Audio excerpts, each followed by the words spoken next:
I've been in this program for 28 years. You know, as Charlie said, I joined SSP in August of 1988 as a lieutenant. This is my 10th job in SSP. This is all I've ever done. So we're pretty good. I mean, I say that not in a boastful sense. I say that because of our reputation. We're pretty good. But, you know, as the director, one of the things that I am accountable for, if you saw one of those previous charts, is all nuclear weapon safety and security. So in order to do that, I have 2 battalions of Marines that work for me, one in Kings Bay, Georgia, and one in Bangor, Washington. So a battalion of Marines is about 1,000 people. About 98% of them are between the ages of 18 and 20. Right?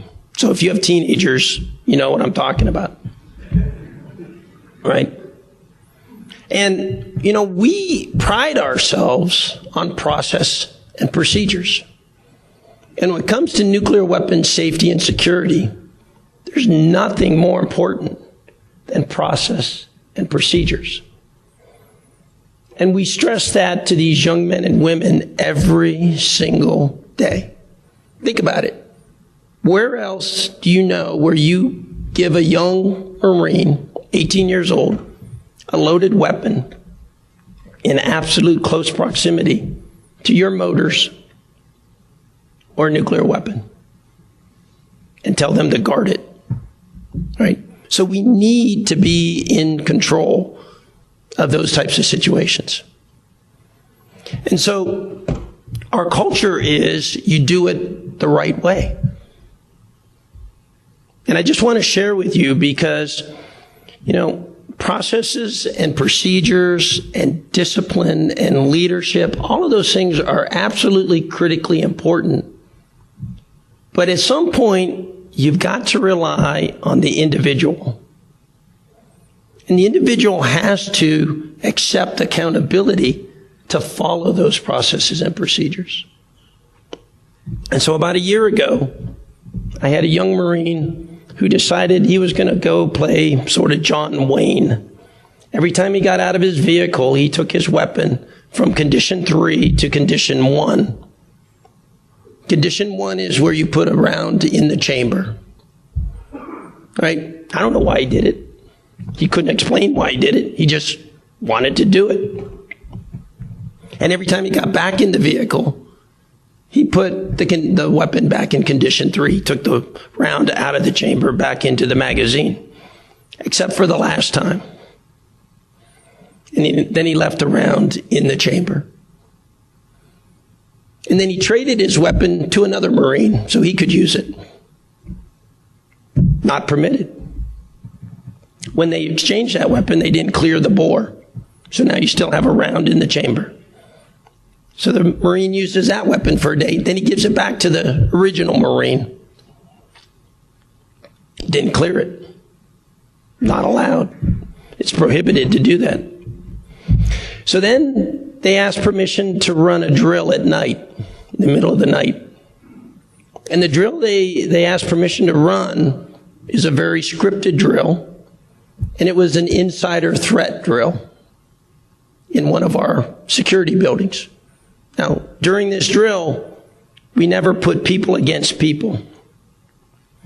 Whenever we run a drill where we're in blue on blue or green on green, we account for every single round. We lock them up.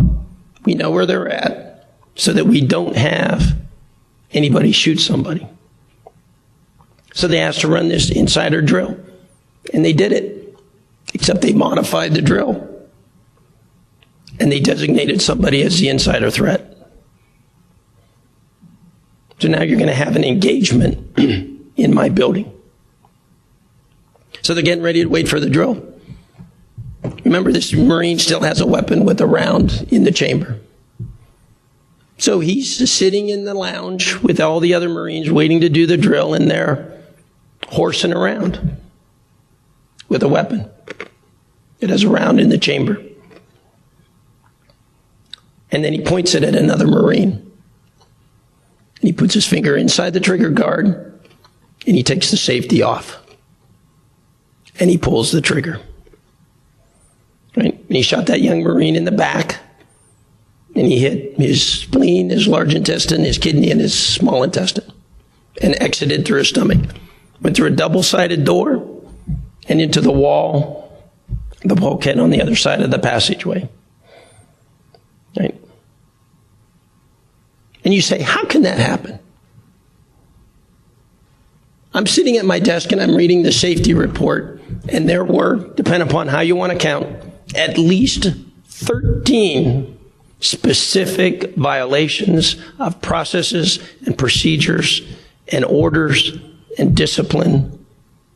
And you say, how does that happen?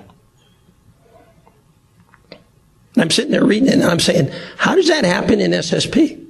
How does that happen when for 5 years I've been training people on high consequence management?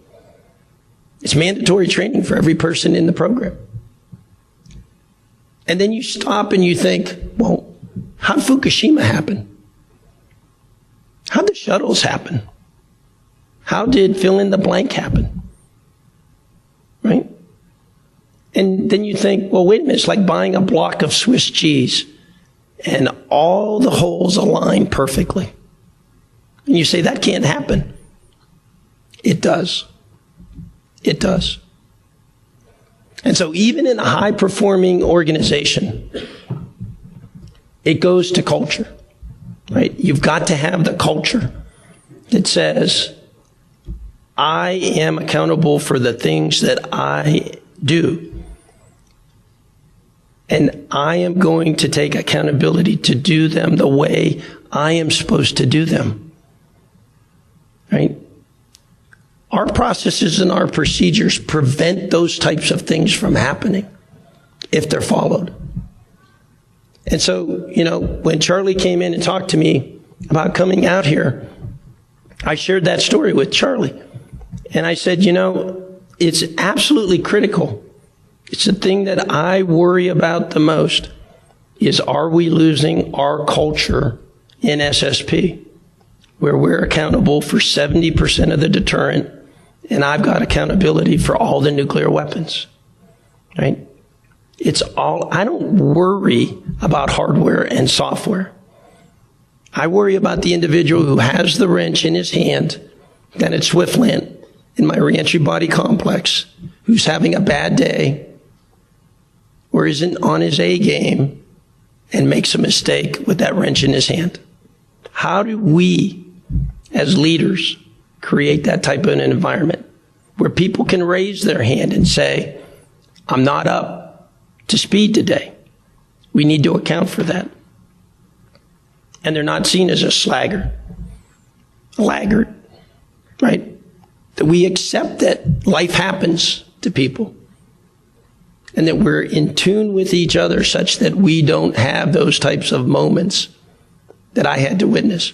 Now, I had to go talk to the Marine survived. Luckily. Admiral, it's a little bit peripheral to what we're talking about today, but a lot of folks want to know what corrective action you put in place after that incident. Right. So one of the things we found first and foremost was a lack of leadership on the deck plate. Right? I mean, I had processes and procedures out the wazoo. I had them all. And we told everybody what to go do. And then leadership said, just do it. And nobody was down there on the off hours. Nobody was in the buildings. Nobody was in the presence and watching what was actually happening, because I'm a leader. I told you what to go do. And so, 5 o'clock, I go home. Hey, you know what to do? I told you, read the process. Right? A lot of that. So we have reinstituted leadership presence in the space, right? Because the process told them what to go do, right? So it wasn't that they didn't know how. And then we had to reinvigorate the accountability to actually execute the responsibilities.